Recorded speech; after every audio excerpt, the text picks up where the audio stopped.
जय जगन्नाथ सांग मैंने आपण मैंने जानी कि एबे जो बीएलओ ऑफिसर घर घर जाकि गोटे गोटे चिट देकी आछंती कि बापा मान ना एवं ताकर वोटर आईडी नंबर एवं क्रमिक नंबर निर्वाचन मंडली नंबर ये सब मागुचंती।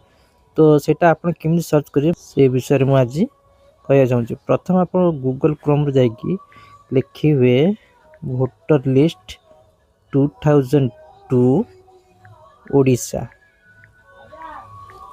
लिखि सारा पर जो लिखाई वोटर लिस्ट 2002 ओडिशा ताको क्लिक करेंगे। क्लिक कला परे जो फास्ट जो आसुची आपन देखुन व्यू इलेक्टोरल रोल ताको क्लिक कर दे। क्लिक कला परे आपन एठी आपन को डिस्ट्रिक्ट सिलेक्ट करेंगे। जेमिति मु जाजपुर सिलेक्ट करली। जाजपुर सिलेक्ट करला परे तापरे एठी पचाची निर्वाचन मंडली बर्तमान मु धर्मशाला मारछि। तापर बूथ नेम एठी सिलेक्ट करिवे। बर्तमान मु सुखदेवपुर प्राथमिक विद्यालय एटा क्लिक कली।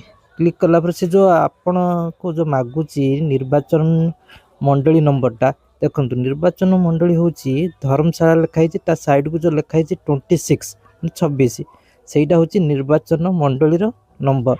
तापर एटा होची निर्वाचन मंडली नाम होची धर्मशाला। तापर से बूथ नंबर जो लिखाई छि एटा होची साइड जो 006 लिखाई छि सेटा होची बूथ नंबर। बूथ ना होची सुखदेवपुर प्राथमिक विद्यालय लिखाई छि।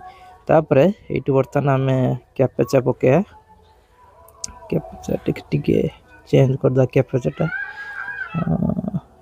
0RBZSH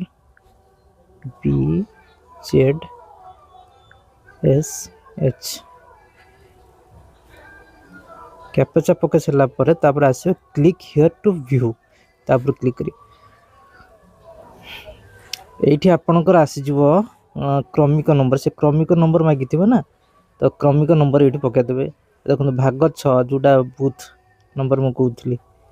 तो एठी धर्मशाला 26 लिखाई जो ऊपर देखंतु सेटा होची निर्वाचन मंडली नंबर। तो एठी साइड दिया हिचो परिचय पत्र नंबर एवं क्रमिक नंबर एटा देखिकी आपण पीएलओ को दे देबे।